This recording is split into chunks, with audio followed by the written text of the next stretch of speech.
of all the places I've gone and been. It's the mountains that call me and show me how to fall in love again. In love again. In love again.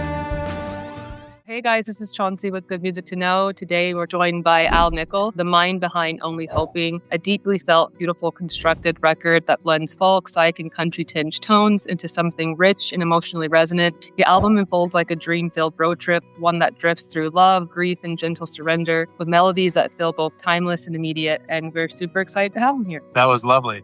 Thank you very much. Great to be here. Yeah, of course. First and foremost, I'm a massive, massive fan of Only Hoping. The whole album is just, it's a gem. I don't know. I just feel like nowadays it's very hard to find an album that you like from start to finish. But yeah, before I get into the questions, kudos to you because it's such a beautifully done album. Like, my goodness. But yeah, so a bit about the sonic identity. Many of your songs kind of invoke that sun-drenched, kind of like dusty road trip feeling, like You and Me or Mountain Song. Do you ever like visualize specific places or imagery while writing, or is it more about translating emotion into sound? I do it all kinds of different ways. For Mountain Song in particular, I remember I left my house and went to the local library where they have a little quiet zone for me to work. Well, anyone can work, but I thought I'm going to leave the house and write a song at the library and then come home. And I was living in Montreal, which is a very flat place. There aren't any mountains. And I walked over there with my little backpack and my computer and my notebook, and I sat down, and pretty quickly I began to visualize basically the Alps or, the Rockies in Canada, which I've seen. And yeah, I think from that image, lyrics flowed.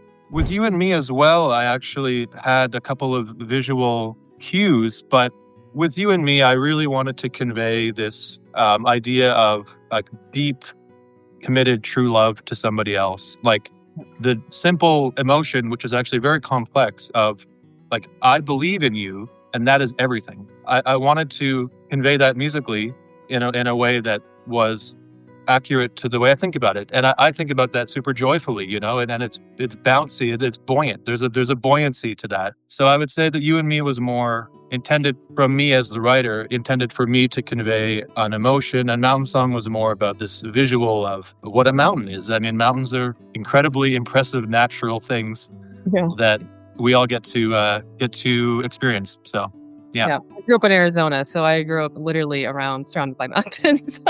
So yeah. Right. Yeah. Right. Yeah. So then, you can relate to that feeling probably of just this massive scale. Yeah. And the beauty of that. And so, yeah, but thank you for those kind words. I'm blushing, and that's super sweet of you. I'm really happy that you like the album. Yeah. And the record feels so seamlessly curated, like every instrument, harmony, and like space is like filled with care. So were you involved in the production or arrangements, or did you work with a specific producer to kind of bring these textures to life? Oh yeah, I could only claim a very small part of the creative package, really. His Golden Messenger is a prominent Americana sort of rootsy artist. Well, it's a band, but MC Taylor is His Golden Messenger, and he produced Only Hoping, and he is really the captain of the ship, so to speak, where he was, and I am indebted to his ingenuity and his creative mind. So he was able to bring in the rhythm section of Bonnie Like Horseman, another incredible band that I love. That really formed the foundation of the record. JT and Cam, JT on drums, Cam on bass, JT Bates and Cameron Ralston. They came in and just immediately understood how to convey those songs. It was definitely a creative collaboration, but I definitely brought the lyrics and the singing and some of the guitar playing and some of the piano playing, but a lot more of it came from other people. I mean, take Marlebone. Marlebone is a song that before we got working together, I had in my mind something quite different. Yeah, so I could talk about that if you want. I like every song has its journey, and I was involved in the production, but I love collaborating on production. I'm not tightly wound about that stuff. Yeah. So One of my favorite songs is Only Hoping. So, and Only Hoping, there's a line, love is not a thing to find, it's something that you feel. And I think it's such a like point refrain. So was this a lesson from your own life, or is it more maybe of like a mantra for listeners to kind of keep with them in the back of their mind? it's for me. It's for me to remind myself, you know.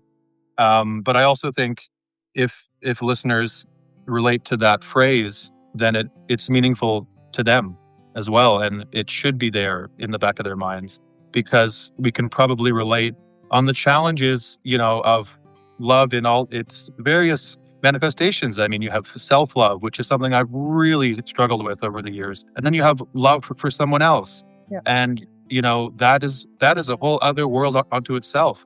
So I like to just remind myself that the feeling of love is actually the thing. It's not the going out and getting it and sort of achieving love. That's not the point. Yeah. I think the point is that it's within us already, and we have the capacity to acknowledge it. And Lord knows I need to be reminded of that because Yeah. it's so easy for me to just get wrapped up in other things and forget that. Yeah, definitely. And another song I also like is Father Time. So there's definitely like I think across the album themes of like loss and grief and letting go. And then Father Time touches on morality in such a tender way, like death doesn't scare me anymore. So was this song written from a personal moment of surrender or more as like a universal message of release? I had a friend's father pass away in the night, just like that. Totally healthy, totally happy, the most exuberant energy. And I was shook. And I basically the next day sat down and wrote that song. Yeah. So it was really about me trying to surrender to the reality of mortality, Yeah. for me and for everybody else. But I was shaken and it really affected me. And I think it has inspired me to really live life to the fullest since then. So yeah. Yeah. And you kind of touched base on this already in the beginning, but there's so much natural imagery across the album. So there's like flowers and there's shadows and there's mountains and seasons. So do you turn to nature often as like a mirror for inner emotion? I do. Yeah, I seek it out and it soothes my anxiety. It offers so many analogies or like metaphors for life because it is life. So yeah, I'm a big fan. Yeah. Yeah. And I don't know if I'm going to say this track right. Is it Marylebone? Marylebone?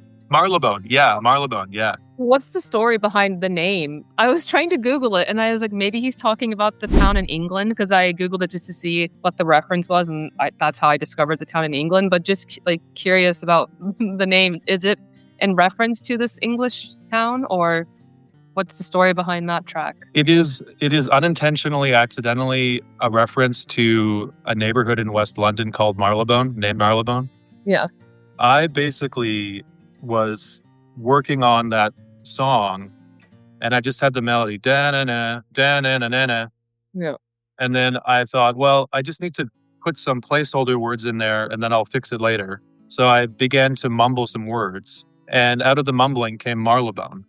And I thought, well, that's silly. I have no idea what that is, but I'll keep it there for now because like I'm going to change it later, Then I looked into the work and then one day later I was like, that I think this means something, but I actually think it means nothing. So I'm just going to look into it.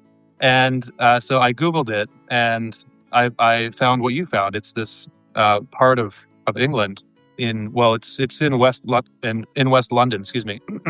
And it turns out to be the neighborhood that Sherlock Holmes, the fictional detective, lived. And I'm a huge fan of Sherlock Holmes. I have been Same. for years. Right. Cool. That's awesome. So yeah, Baker Street is a real street and it's in Marylebone. Now it's kind of a posh neighborhood. Maybe it always has been. I don't know. No. But I thought, okay, that's interesting. Maybe I shouldn't throw this away. And I tried writing other versions of the song, like with more interesting lyrics and more whatever. But when I discovered the Sherlock Holmes connection, I thought, okay, that's interesting enough. And then, not long after that, my grandmother passed away, and her name was Mary. Okay. Now, what does that have to do with it? Well, if you look into the history of Marylebone Mhm. a little bit, as I did, there are references to Saint Mary and Mary as the Christian figure. Yeah, yeah, There's a church, and I believe in like Middle Ages, like garbled Flemish Old English, yeah. it was translated to Mary the Good. Okay. So I thought, geez, that's my grandma saying hi from the afterlife or something. Yeah, So I kept it, and I made the song lyrically about like, why are you calling? Was it a dream? You know, because it yeah. all was so strange, but also so beautiful, and had these connections to my life that I couldn't really explain logically. So it's a sort of a hands up moment, like what's going on? Yeah, that's super cool. More like a spiritual guidance song. Yeah, so that's really neat. Um, Yeah, exactly. and then so the track ends, or the album ends with "Face to Face," and it kind of feels almost like a emotional like resolution of the record. So standing face to face. I'm not exactly sure, but maybe standing face to face with your dreams, or maybe your shadow self. So is that final track? Is it about self acceptance, or is it about Yeah, maybe chasing a life that hasn't fully materialized yet? Or I see it as a song of self acceptance. Yeah, yeah, yeah. yeah, I do. I feel like it's heavy for that reason. Hmm. I carry my self acceptance like a burden, which is a kind of a problem, Yeah. but that's the reality of it. And so there are aspirational components to it, but to me, it's really like facing up to who you are, what you've got, and Yep. loving that, you know? Yeah, yeah. And so as I mentioned earlier, the record unfolds like in continuous experience, which is lovely. It kind of feels like one long flowing piece rather than a collection of tracks, which is quite nice. So do you write with a journey or arc in mind? Not really, to be honest. No. The track listing came together very quickly. Okay. And it just so happened that these songs lined up in this way, and that the story told itself at the end, which I'm totally happy with. Yeah, I like hearing that because it tells me that there's a cohesion to the whole thing, that Yeah. as the creator behind it, or like all around it, I sort of get lost in every little detail. Yeah. But it's great to hear that the presentation of it has an arc that relates. Yeah. And I do think that it does, but it was not planned in that way. It came Okay. about spontaneously, which is kind of the story of the whole album. I mean, I met with a shaman Amazing. before starting all this. The whole record, Only Hoping, is like an apparition, like the way that it just happened, because I was very wound up, very confused, very anxious and nervous about making another album. I knew I had to make an album. I didn't know exactly with who or how or when or anything, but I felt I had to do it. But I Yeah. just didn't. I didn't have the vision, so I sought alternative counsel in the form of this shaman woman, and she just got right to the bottom of it, and she said, "You're about to make. You're currently working on, but you're about to make music with somebody that you haven't met before. That's going to change your life. And don't doubt it. Don't second guess it. Commit fully to it, and it'll work out." Yeah. And I'm sort of rambling now, but Who was the person that you met? Was this the producer that she, or yeah, she was able to predict that a couple of weeks later, I would cold Instagram message MC, like his Golden Messenger on Instagram, and say, "Hey, do you ever produce artists? Like, because I think I would love you to produce some of my songs." yeah. And yeah, from that, it went from sure, send me what you're thinking, to like make an EP, which is only 4 songs, to make a whole album, to going down to North Carolina to make it. So that's the spirit in which this album was made. This spirit of like spontaneous, radical openness, And I could go on and on about That's it, but amazing. The whole album was kismet. Like it was just everything was meant to happen the way it happened. That's really awesome. totally. And there are so many little affirmations along the way that indicated that to me. So the shaman was right, I like to say. And some people are like, "What are you talking about?" But I'm like, hell yeah, the shaman was right. I believe in that. You just got to commit, be open to it. And things like this can happen. And I know it's a bit of a cliche question, but I would be interested to know what your favorite track is from the album and maybe why. That's a good question. It changes. I'm really proud of You and Me, and I'm really proud of Only Hoping. But I think if I had to listen to one song every day, for the rest of my life, it would probably be Golden Hour Oh, Golden Hour is really good. Yeah. or Mountain Song. That's another one that I feel very good about. So yeah, Golden Hour or Mountain Song. Yeah. Yeah. And what do you hope listeners take away after listening to the album? Is there maybe a certain message or feeling that you hope stays with them after they've completed it from start to finish? Some level of joy, some level of introspection, some level of like appreciation for what music can do to the body and to the mind. I mean, I think the central message of the album is believe in yourself, hope for the best, take action, and more likely than not, good things will happen. Yeah. And that's the story of the record for me. Yeah. So I think that's probably the story of the record for most as well, especially with an ending on the song about self-love and acceptance with Face to Face, which is perfect way for it to be completed or wrapped up. But yeah, so cool. what's next on the docket for you for I almost said 2025, Jesus, for 2026? Are you do you have any shows coming up? Are you touring? What's your plan for this year? I just did some touring at the end of the year. I toured opening for Nolan Taylor, and then I toured opening for the Brian Jonestown Massacre. Mostly across the Pacific Northwest and the West Coast. And that was wonderful. I was able to perform in front of a lot of people that I never really obviously had a chance to perform in front of, and made a lot of new fans, and it just went very well. That all came about right after I recorded a live session. I did 4 songs with MC Taylor on electric guitar, Cam Relston on bass, Dom Billett on drums, Erin Ray, who sings on You and Me, she was there.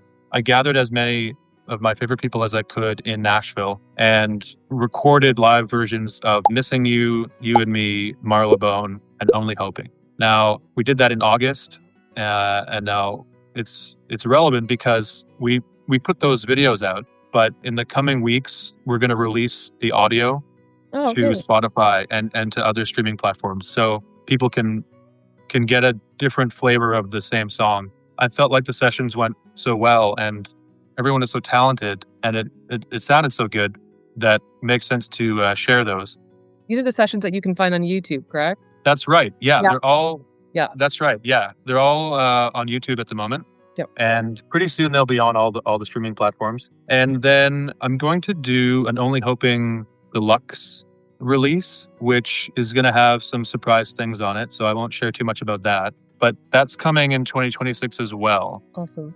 Yeah, if I do any shows, I'll be sure to share them across my socials. Yeah. I'm on Instagram as Al Nicol, and everywhere else is that too. So if you're interested, follow me there. That's pretty much what I've got coming. Yeah, I'm hoping we can see you in Europe one day. I really think you would do quite well over here. Yeah. I agree, and that's very nice of you to say. I would love to play in Europe. I'm working on that. I can say there has been some recent development in that direction. I would love to play these songs all across Europe. Yeah. Get a little like VW rental car and just like putt around with my guitar. It would be, and it's not as costly touring around Europe as it is back home in the US. So, I mean, that's what I've heard from artists anyway, that it's not as expensive. So you definitely could just get a little car and tour around and be completely comfortable. Yeah.